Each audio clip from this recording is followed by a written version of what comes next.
introduction. So thank you again for joining us. My name is Shannon Blanchfield. I am the Associate VP of Client Success here at Devant. And you have joined Devant for one of our three-part event series called Career Unlocked. So this event is the second one in our series, and we will go through your job search toolkit during this time. I am joined today by the lovely Sonia Shishoria. She's a career coach, nonprofit leader, and talent strategist with 12 plus years of experience. She's a three-time director and Devant's career product development consultant, and she helps professionals build strong personal brands and navigate career transitions with confidence. So you are in very good hands today. For our second event of Career Unlocked. We're very excited. This has been a wonderful series that we've been running. The third and final one will be hosted on June 24th, so stay tuned for that.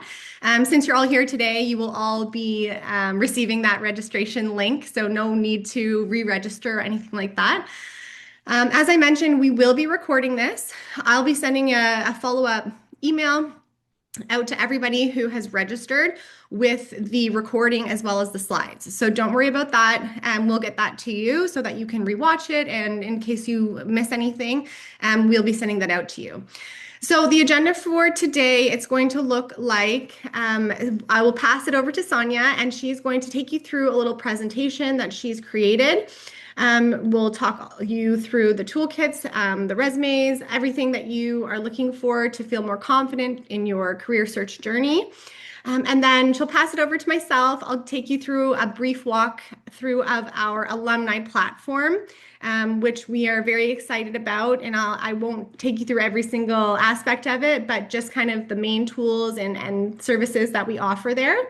And then we will be leaving some time for Q&A at the end. So around 10 to 15 minutes at the end for any questions and answers that you are wanting to have answered. So I'm still admitting people. We have quite a few. We have about 61 people, but with that, it's very exciting. I'm going to pass this over to Sonia and all the best. Hi, everyone. I'm so excited to jump in and dive in with you as in this three-part series. We are halfway through the series. We're getting there.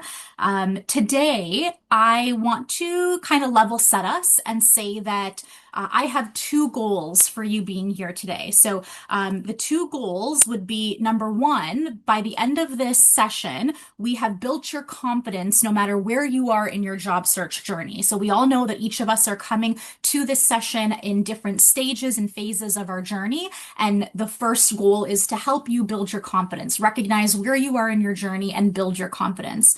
Number two is to help you build tools for your toolkit, just as the session title resonates and aligns with. We are here to build some tools for you. Now, that comes with a caveat, because keep in mind that with any career journey and any career advice that you get can be very subjective advice. If you speak to 10 different individuals about your career and ask for advice, you might get 10 very different perspectives that come back to you. So it's really important for you to sit down and, again, with these tools, with your confidence and understanding what is important to your sector and where you are in your journey, understanding what those tools are that will be helpful for you. So some of the advice that you hear today, you might already know some of it. You might be a little bit more advanced in your journey than you think you might be. But for some of you, a lot of this information might be relatively new. So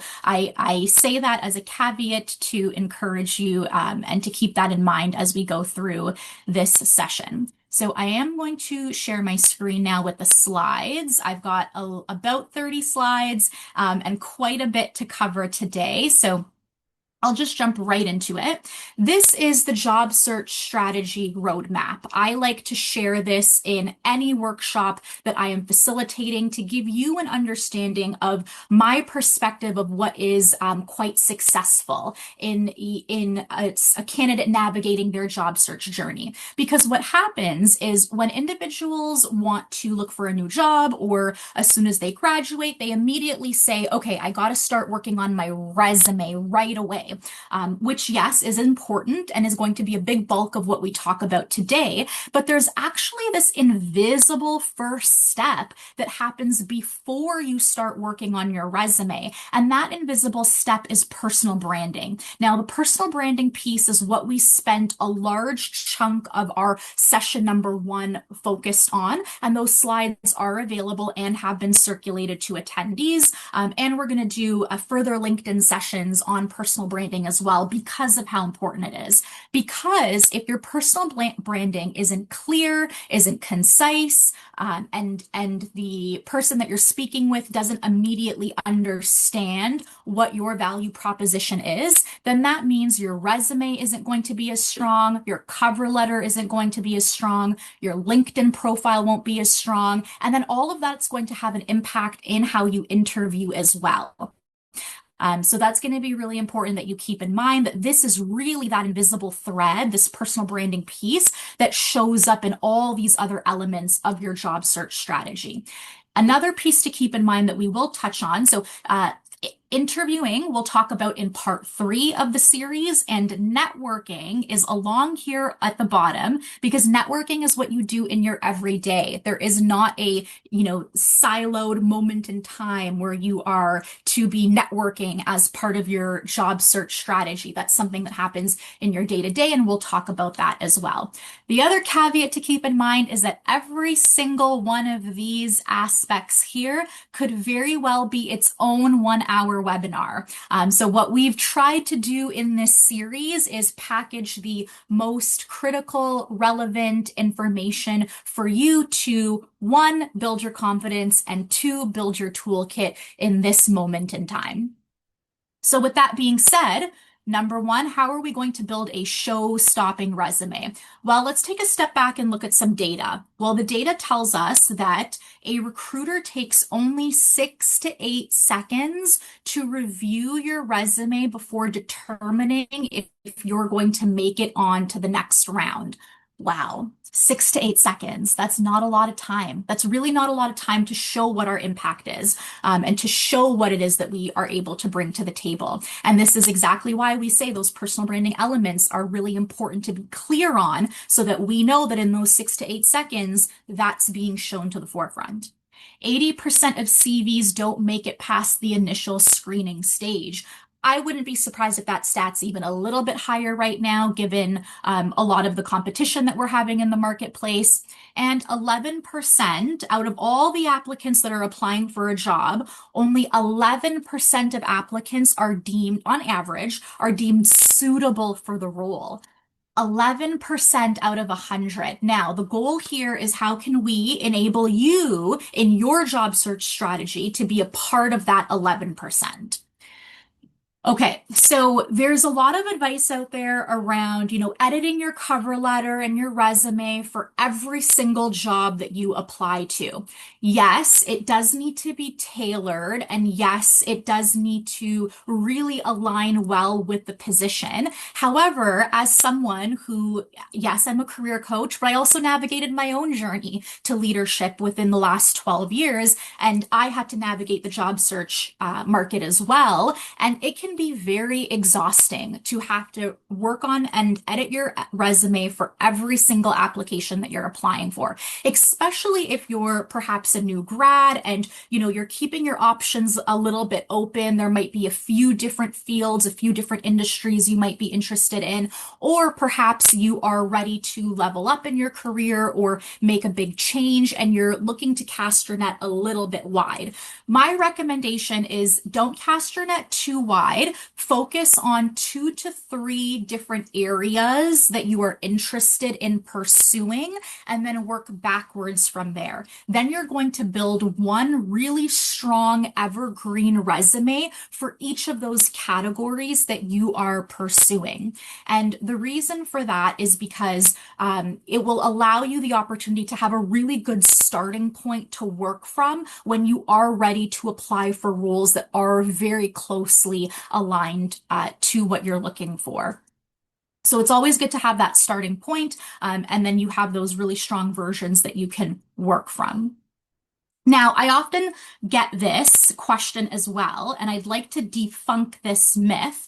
Am I forcing myself to fit into this job posting, or does tailoring my resume make me inauthentic?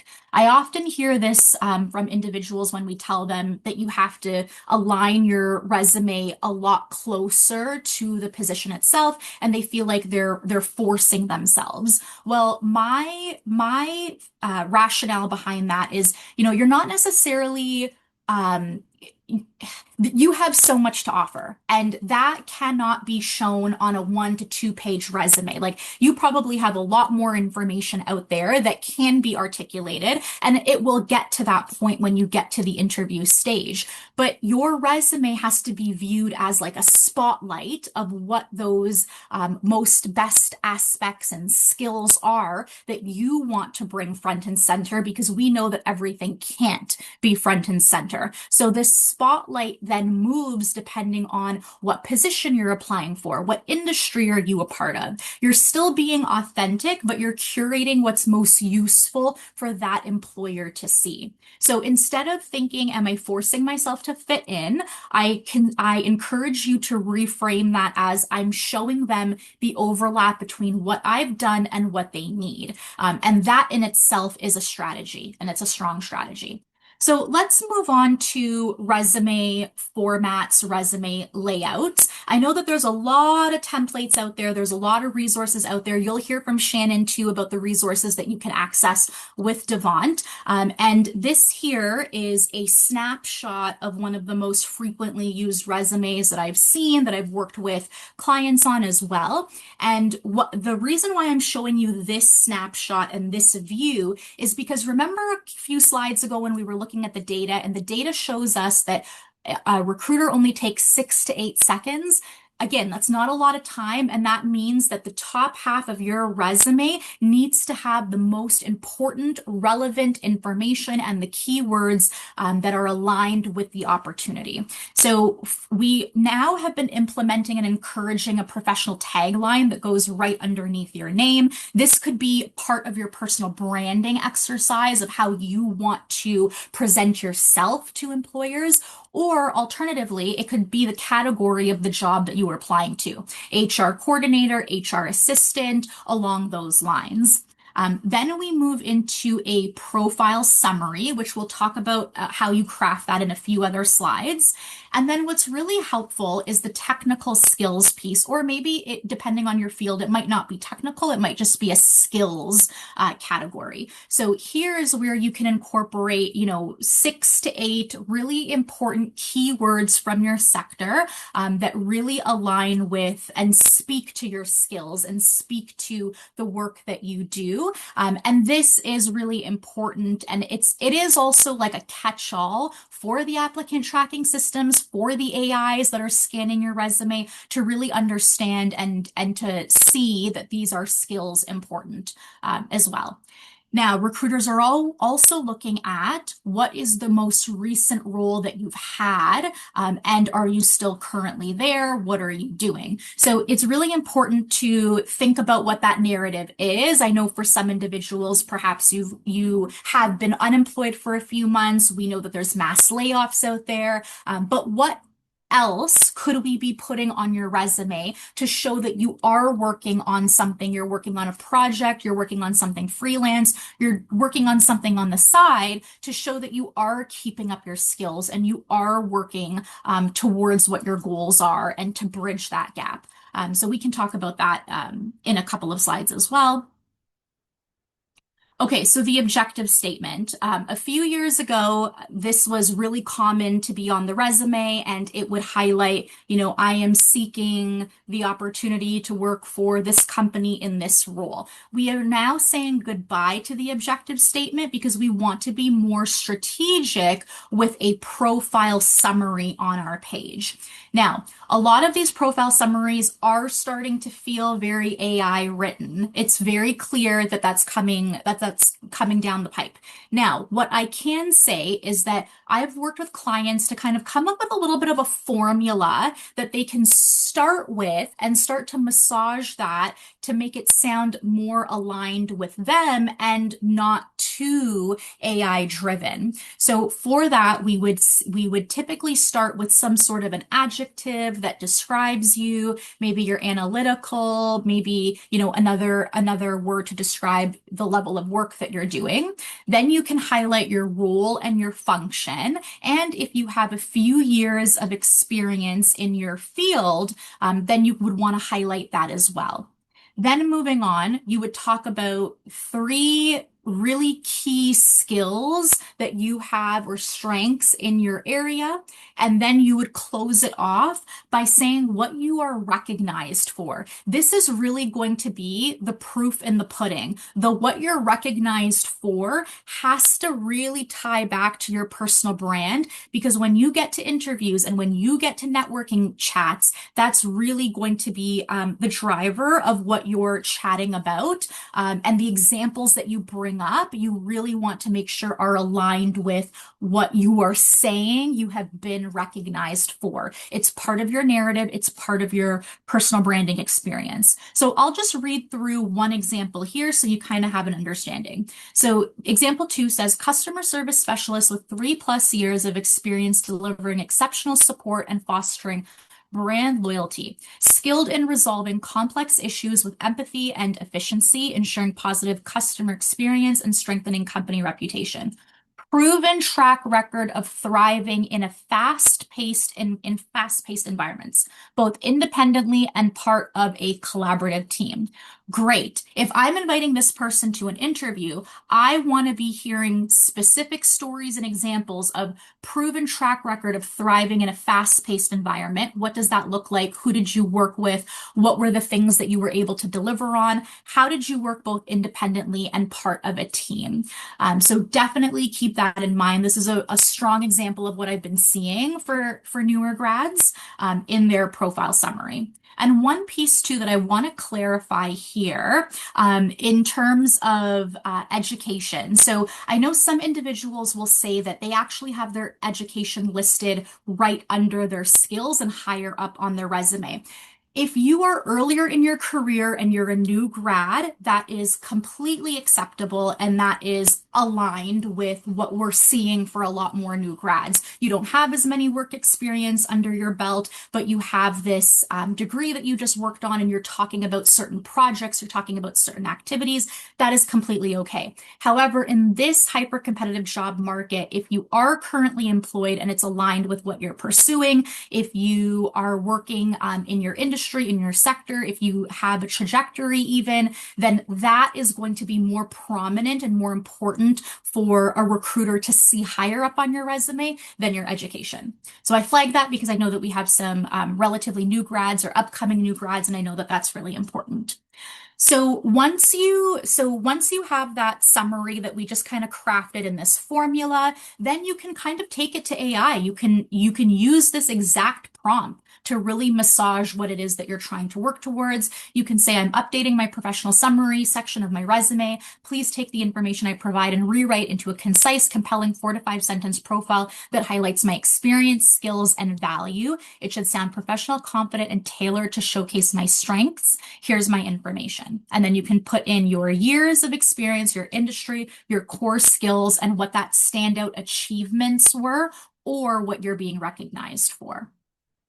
Okay, going into the bullet points, a couple of basics that we're going to cover is keywords. So again, making sure that those keywords, the applicant tracking system is really important. It's picking up on keywords. So we need to make sure that we're using their keywords. Keep in mind that the keywords that you might be used to using in your current organization or in the sector as a whole might actually vary from organization to organization. So keeping that in mind as you're reading through their job posting is going to be really important. Starting with strong action words always helps keep it strong. Be concise in your bullet points. You don't want to run on to bullets that end up being like 3 or 4 sentences long. It becomes very wordy and we lose what the impact is, which is the most important part of these bullet points. And avoid vague words. The more that you can be descriptive, the better and the stronger that your resume will be.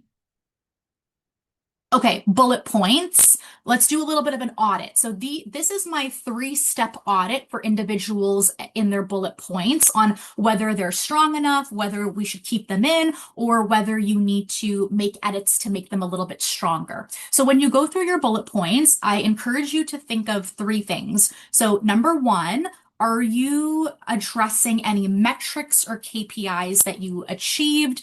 Were there anything that was quantified that you can put in there? Number 2, how did you go above and beyond? Even if you are very early in your career, initiative and leadership skills are things that the AI systems cannot do. Those are really important skills that will identify for a hiring manager or a recruiter.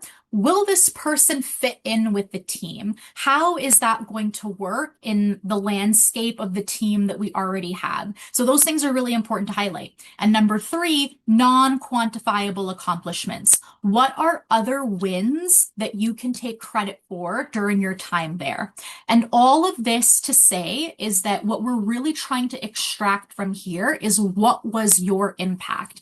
If you end up writing out these bullet points and you're missing what that impact is that you had, then most likely it's not a strong enough bullet point and we need to work on strengthening that. Okay, a couple of examples, which I won't run through everything. I'll read the last 2 just for you to get an example. So an example of not a strong bullet is helped organize events for the department. Okay, pretty basic. I understand. Next, how we can make that stronger. Developed and executed event logistics that enhanced attendee experience and strengthened partner relationships. If there's a stat in there, how they've increased event attendance, that could even be a part of this as well. Next, managed a team of employees, provided mentorship and coaching to team members, fostering a culture of collaboration and professional growth. Now, here's a really good example that sometimes we can't always quantify and provide metrics. Not every bullet point is going to have metrics and numbers in there. And this is a really good example of that. Now, here is one with a metric. So number 3 says processed invoices for the finance team. To make it stronger, streamlined invoice process, reducing turnaround time from 10 to 4 days and improving vendor satisfaction scores. Brilliant. Okay, page length. Now, there's a lot of information out there. Some people say it has to be 1 page. Some people say it's okay to have 2 pages. I am not, based off the data, the stats, my personal experience applying for roles and being a recruiter and a career coach, the 1 to 2 pages really doesn't make a difference. As long as what we said earlier still holds true, as long as the most important information and keywords are being highlighted in the first half of your resume. And that means that those key accomplishments and those keywords need to be in your profile summary and in your keywords pages. Keep in mind that 6 to 8 seconds, again, not a lot of time. So if you have really important information that's on, the second page of your resume that hasn't been alluded to, then the chances are is that might not even get seen by a human. So that's one thing to keep in mind if you are having longer resumes. But again, depending on how much years of experience you have, it's not uncommon to have a 2-page resume. I will cap it at 2 pages though, and encourage you to avoid 3 pages. Okay, so now let's talk a little bit about LinkedIn and talking about resumes and the correlation between resumes and LinkedIn. So there's data out there that says if you include your LinkedIn profile on your resume, you actually have a higher chance of landing the job interview. However, LinkedIn profiles that were subpar, they lacked information, it didn't really seem complete, no profile picture, that actually declines your chances of being moved on to the next round of the interview stage. So the key takeaway there is if you do have a LinkedIn profile and you are putting it on your resume, it's important that you are keeping it up to date, that it is aligned with your resume and it's not mismatched. And however, LinkedIn profile views seem to decline with years of experience. So what this tells us is the earlier you are in your career, the more critical it is to have a more complete and polished LinkedIn profile. Okay, a couple of resume do's and don'ts, or sorry, resume don'ts. References available upon request. We don't need to put that on there anymore. Graduation year on your degree, depending on how you feel about this. When I was earlier in my career, I did keep it on there for a few years. And then when I was trying to break into more managerial roles, I did remove it. So again, that is something that is completely up to personal preference. But I will say that age bias and age discrimination works both ways. So that's something to keep in mind. Full address, we're moving away from that. It's a safety concern. At a minimum, you can put your city and your province. That's it, really. We talked about moving away from objective statements. We're moving towards professional summaries, unprofessional email addresses. It's very simple to create a new Google email, so I encourage you to do that. And irrelevant work history or very old jobs. Think about 10 years ago or, depending on what it is. And I know that if you're a student and you had summer jobs, those are still really important to keep on there. But at some point in your career, you will want to make space for other opportunities to show up on your resume as well. Okay, we're going to briefly talk about cover letters.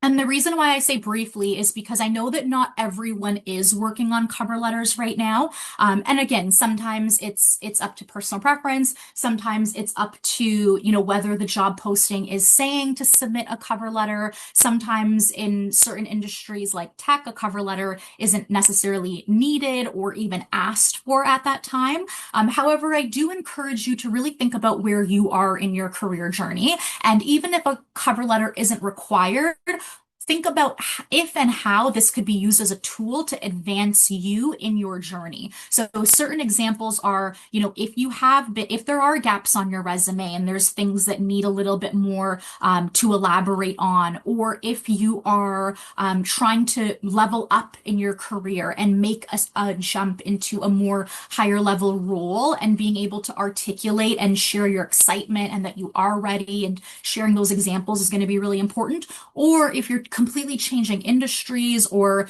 making a big change, a cover letter can really help articulate and fill in those gaps that your resume doesn't have. Now, there's so many different formulas out there. You could have bullet points on your cover letter. You can do this in so many different ways. Like I said, this is subjective and you can ask 10 different people, they'll tell you 10 different ways.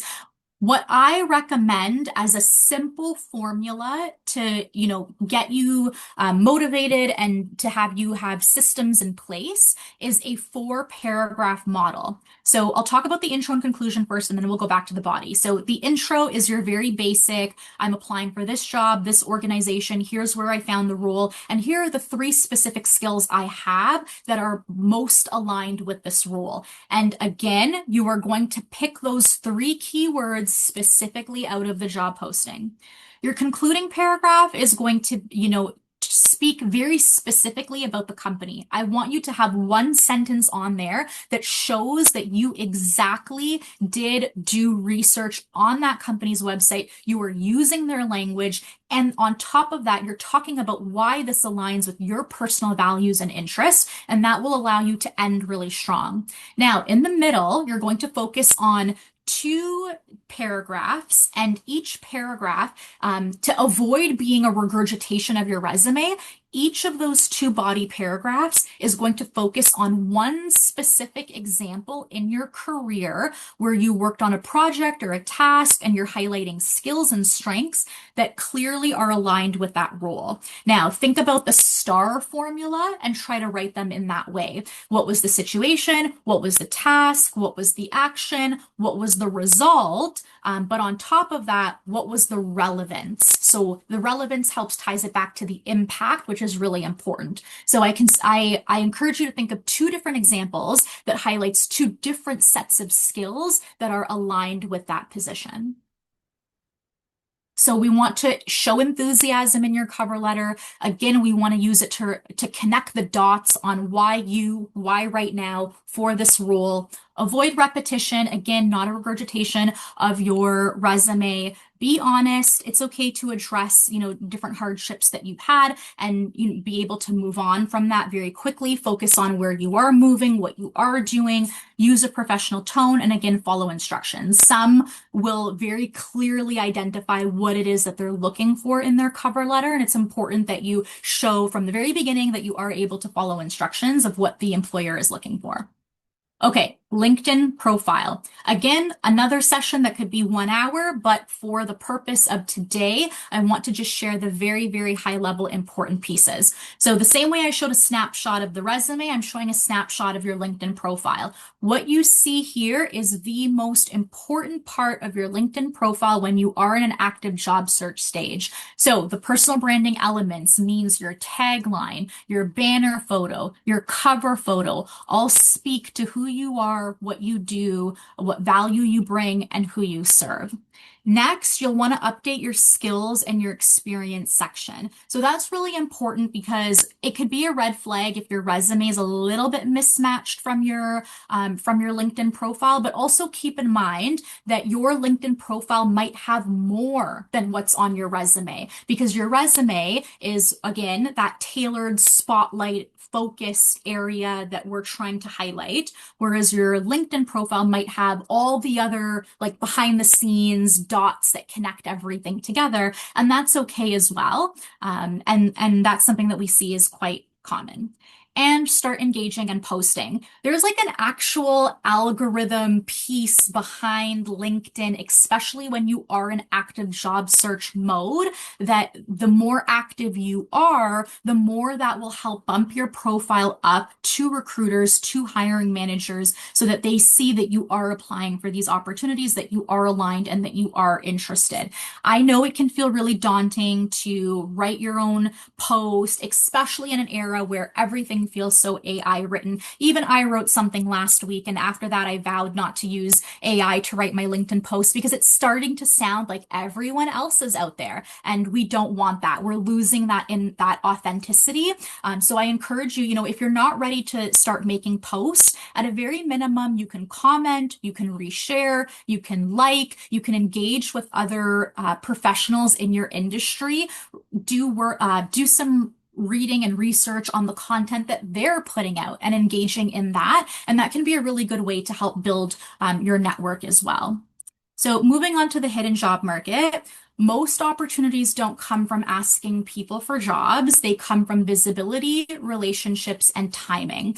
I know that networking can be really daunting. I promise you there are so many networking events early in my career that I went to alone, and it was really something that I had to push myself to do multiple times. Yes, it can be very daunting, but the moment I realized that networking isn't just about putting on a suit, taking the train, going downtown and shaking a bunch of hands, networking actually comes from the everyday of building relationships, making connections, genuine, authentic connections, learning from one another. So yes, you think, networking is going to lead you to your next job. It might not. It might lead you to the job that you get after your next job or two later. But really don't look at networking as an opportunity to get a job from someone that you don't know. It really is a longer term strategy that will help set you up for success in the long run. So once you have built connections, and once you have had coffee chats and you've done those pieces, and keep in mind that we did do a session on networking on LinkedIn, and there's really good tips in there. We did a 30-minute session, so I encourage you to explore that if you want to dive a little bit more deeper in the networking piece. But once you do have those connections, now you want to move from collecting contacts to building more professional reputation. So more practical strategies could be staying visible by engaging consistently on LinkedIn, like I just shared. You could share wins, projects, ideas, or industry insights. You could even post articles or other things that are relevant that are coming out, reports, and sharing your own perspective on them or amplifying somebody else's work.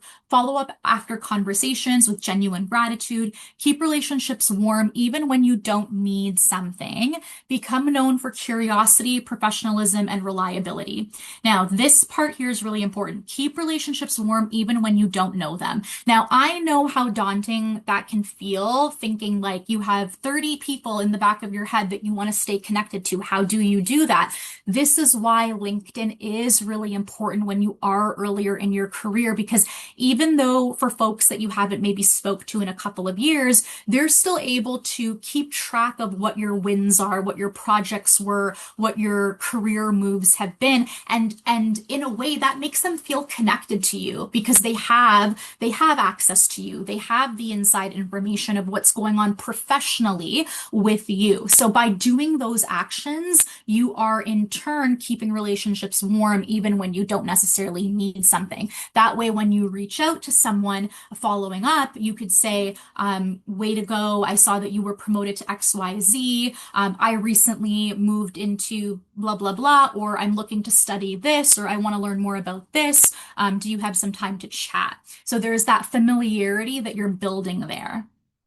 Turn networking into career opportunities. So again, your next opportunity may come from a casual conversation, a former colleague, or a recruiter viewing your LinkedIn, someone remembering your name at the right time, a weak tie, not your closest connection. So keep that in mind, that oftentimes it could be someone who introduces you to someone else who introduces you to someone else. With all of that said, the goal isn't to just network harder. The goal should be to be more visible, more credible, and more memorable over time. Okay, we're coming down to the last few slides. So AI can help you apply, but it cannot position you. I just told you a very brief my own insider feelings on how I'm feeling about AI right now, because I just feel like it's everywhere. And even at work, I started writing emails without AI, and it's very, very clear that I'm not using AI to write these emails. Sometimes the grammar might not be perfect. And I'm okay with that. I'm being authentic, and they're seeing that I'm not using AI for certain emails, and that's okay. Again, different places, different stages, different purpose. So AI can generate content quickly, but it cannot fully understand your career story, your strengths, your reputation, your goals, and how you come across to others. AI can help you write faster. It can help you write your resume. It cannot replace the strategic thinking and the self-awareness that we must have as we navigate our job search. The candidates standing out right now are more human, not less. And that's part of my strategy to be more human as well. So highlight the skills that matter more than ever. These are more soft skills, which are trying to be rebranded into power skills, because that's what they are. They are very powerful skills: communication, emotional intelligence, critical thinking, adaptability, relationship building, leadership presence, strategic decision making, all very important.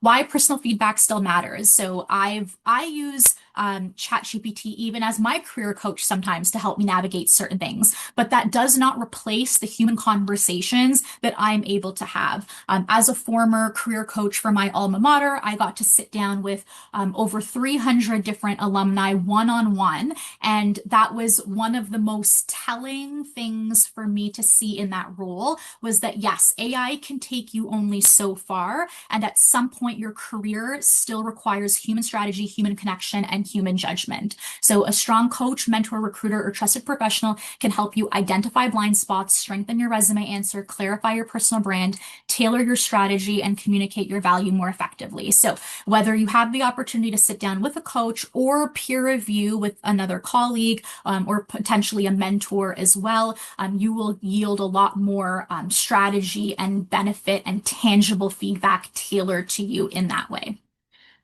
Okay, I know I've powered through that and I'm excited to take on questions, but I'm going to hand it over to Shannon to share a little bit more about how you can take all of this and apply it into your job search strategy. Amazing. Thank you so much, Tanya. That was so much information. And again, I know people have been asking in the chat, will this be recorded and sent to you? We will. We're recording it and we'll send you the slides. So just in case you felt like you were writing really quickly, no worries at all, because we'll be sharing this with you later on. So now I'm going to share with you the Alumni Advantage. So everyone can see this on my screen right now? Yes? Okay, great. Okay, so as we discussed in this session, standing out in today's job market is not just about simply submitting applications. You need to communicate your value clearly, you need to position yourself strategically, and you need to build confidence in how you present yourself professionally. And that is where the Alumni Advantage comes in. So I don't want to go through every single aspect of the Alumni Advantage. There is quite a lot of tools and services in here. I know someone in the chat was even asking about LinkedIn audits. So we actually do have a little mini course that we created with one of our other career coaches named Keelan Stetchy. And she created a little mini LinkedIn course. It takes you through a full audit of your LinkedIn. So all the way from personal branding to how to network to, what to say, kind of hitting on a lot of the things that we were just talking about with Sonia here today. So for example, one of the biggest things that we have, one of the most powerful tools I'll say, is the resume scanner. So this is what our scanner looks like. I think a lot of candidates and participants, they send in their resume hoping for the best, and they're not even realizing that typically what happens first is their resume is going through an applicant tracking system. So it's AI, and it's kind of scanning and summarizing your resume for the recruiter or for the employer. So what this does, it gives you leverage. It gives you some feedback. It gives you a score out of 100.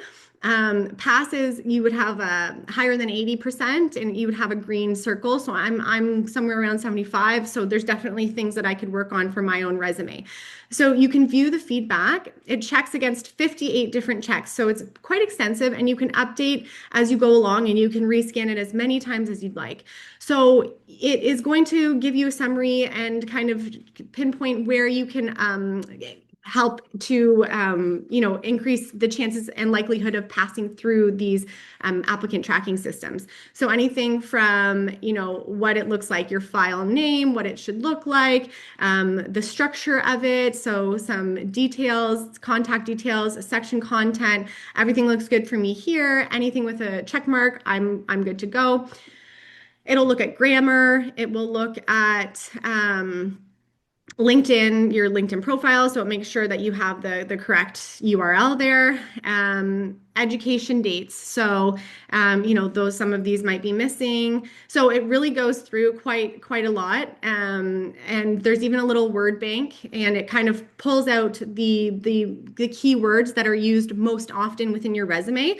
So if you're trying to tailor it for a specific job description, you can look at the job cloud or the word bank, and you can see actually, I'm using quite a few of these keywords in my resume, which is a good thing if I want to be tailoring it for this job. Okay, so next up, I want to show you a little bit about our mock interview. So, once candidates actually land the job, some of them feel that they lack the confidence in how to communicate effectively or clearly. So this uses AI, but it grabs from either your resume. So if you've tailored your resume specifically for a job, then it'll pull from that resume, and you can actually take these questions and practice the questions that might come up in your interview. You can also browse by categories. So if you were to take something kind of, for, let's just say, business. So quite general questions you could check for. But this is kind of what that would look like. let's see, it's loading my questions here, of course. Oh, here we go. Okay, so there might be one on banking, communication, decision making. So these are all quite general, but if you were just wanting to practice, then that's an option as well. So I've taken some interviews in the past. I will show you. Please disregard my appearance in some of these images. But essentially, what happens is you will be prompted with a question. You're given a few seconds to think of your answer, and then it will start to record you. Okay, so I'm not looking amazing at that one. Okay, so here we go. So it will actually record you and transcribe your answer.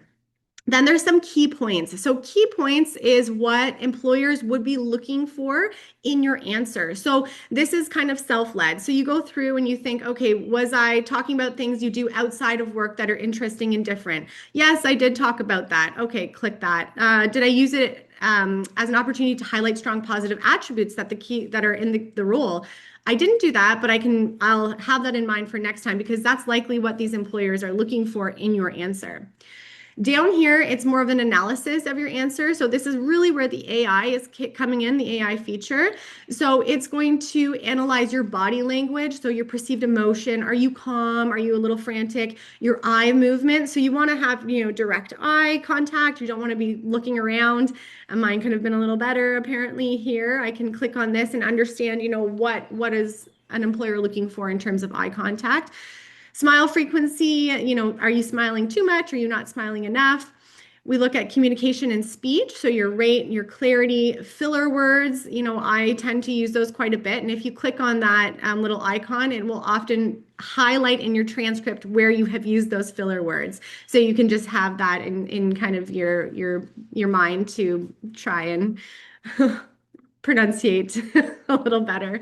We have camera position and video quality as well. So that's a little bit more technical. I think it's really important though, especially for, now today's day and age when a lot of those first interviews often are over online. So you want to make sure that everything's working clearly. Okay, I'm breezing through these. So the next one that I would like to show you as well, we have a lot of other things on here. So we have a resume builder, a cover letter builder, elevator pitch. We have aptitude tests in case you were kind of wanting to reach for one of those larger companies, and oftentimes they'll require an aptitude test. This is where you can go to practice. We have a job search engine, so it does connect to LinkedIn and Indeed, but it's a nice place to keep track of all of your positions and anything. If you are in the middle of searching for a job, it can become quite overwhelming, but this is a really great way to stay organized. So you can edit your preferences up here when you'd like to start, the keywords, what's in your country, and then they populate under here. Anytime you click off, you will be redirected to either LinkedIn or Indeed, but all of your jobs that you do click on stay within this section here, and you can actually update the status as you go along. So if you're interested, you've been rejected, you've applied, you've been shortlisted, etc. And there's even external jobs that you can add on here to keep track of what you're doing because it can get quite overwhelming. There's another section here called career assessments. Now, I really personally like this section here. It's small little quizzes, and it really helps you to understand what your motivations at a workplace are, what your preferences might be, what your values are. So it's a way to understand yourself a little better, which is really important when you're looking for a job. It's something that you want to feel good in, and you want to feel confident going into it, knowing that yes, this is the place for me. I understand who I am and how I work. So this is a really great way to kind of figure out yourself a little bit more. So what is your assertiveness, your stress management? What are your strengths? That's something else that's really, I love this one. I've taken this assessment a few times. And it actually shows you, what is coming through in terms of your strengths and what can you work on. And then it shows you, it'll direct you to different tools and services within the platform to strengthen those, to make them come to the forefront a little more if you'd like. The last thing I want to show you is a new feature that we have. It's called Grow. So we did talk about personal brand, your transferable skills, your soft skills. Those are also important at any stage in your career. So we actually have a new feature called Grow, and it helps you practice those skills and helps you kind of work on different things. So this is what it looks like. You can pick some of these skills. So sales, leadership, customer service. You could click them all if you'd like. Giving and receiving feedback, well-being conversations, career conversations. These are just a few different ones. Succeeding in the workplace, sure. And then take me to my program. So from here, uh, here we are. So from here, this, if you wanted to practice your leadership skills a little bit more, this is what it would look like. There's different pillars within each section. So this is how you could practice your leadership skills. If you are somebody who's in a position and you're wanting a promotion to manager, this is somewhere where you might go to practice and to feel more confident in that role, because it's going to ask you some questions and then you'll get the feedback after that. So again, it's a little bit like the interview, mock interview tool, but basically you can see it here. It'll record, it asks the questions. Here's a pro tip. It'll start recording you. You have to answer the question, and then you can check to see your answer at the end. It also gives you, before you do that, you can actually check, let me see here, leave, here we go. Over here, so these are some quick tips and some videos and articles. So before you even jump into this, you can kind of practice and understand like what an employer might be looking for in terms of like how you want to give feedback, talking about mental health at work, etc. So this is a really fun new feature. It really will help to like elevate your transferable and soft skills, and which is something that's very, very important, especially now in the world of AI. So with that, we have about 8 minutes left for any questions that anybody might have. So I'm going to check the box here. Okay, so we have, I'm curious where this information is is the information that's being recorded of using grower practice interviewing. I'm not really sure what that means.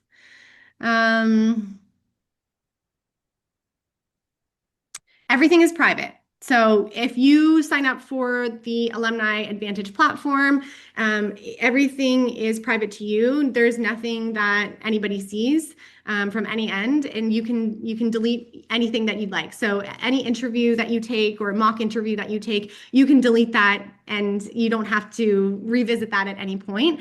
Sometimes I like to keep them up there to see, how I've answered things in the past. And give myself a little benchmark, but no, everything is private. It's your data, and we don't collect anything from the platform once you're on there. I think that's what we're asking there. Yes, I know I said it uses AI, but there's no algorithm. So there's no, it's all private. It's nothing, there's no LLM, nothing like that. Any other questions that anybody has? So this is a really great time. We have Sonia here for another few minutes, and she's a wonderful expert career coach. So if there are any questions that you want to direct to Sonia, I know that was quite a lot of information there that we went through at the beginning, but please feel free. Yes, we have one here. What do you feel recruiters are looking for on resumes when it comes to AI? So, do you mean when referring to the skills of AI, or do you mean in terms of not having AI be so prominent on your resume as if you used it as a tool? So, I can address it from the first angle of, again, talking what the most successful candidates are having right now, what I'm seeing is that they're able to articulate their strategic abilities and skills in their industry, in their sector. So they have that strategy, they have that knowledge, and they're able to articulate that. But then they're able to articulate how then using that knowledge, using that strategic mindset can then how you leverage AI to help you advance that further. A lot of what I'm seeing right now is a lot of new grads that are really leaning heavily into using AI in their day-to-day workforce. But what's happening is they've lost that strategic piece. And that piece is going to be really, really important as you progress and move through your career. So I encourage you to look for those opportunities in your day to day where you don't lose that strategic element and you're working towards, again, using your strategic mindset to help you bring impact to your workforce and using AI as a tool to help you do that. There's another one here. How can you hit the ATS aspect on a resume while still keeping it human using keywords without it sounding it's made for the applicant tracking system? Yeah, it's really a tough, tough balance. And it depends, like, again, depending on your industry, your sector, depending on where you are in your journey, that can be really, really challenging. So that's one of the ways where, when I say, like, again, how can you ask AI to review this and say, does it sound too AI, for even you? So this is one of those aspects where having a peer review it, having a mentor or a coach sit down, and give you that assessment, even someone that might just be, just a few years ahead of you in their career, even that experience can be really helpful of having that other set of eyes on it. But I agree. I feel like it's less prominent right now on resumes where, we can tell that you're using AI, but the resumes don't necessarily sound all the same at this point. But I do notice that on LinkedIn posts where the LinkedIn posts are starting to sound very, very similar. Incredibly grateful, or, certain words that I keep seeing in almost like 90% of the posts I'm reading in a day is what I'm noticing the trends becoming. So I'm doing what I can to encourage folks that we don't get resumes to that place or state. Yeah, no, that's really good tip. The other thing I would like to say is, we bring this to you, this event series.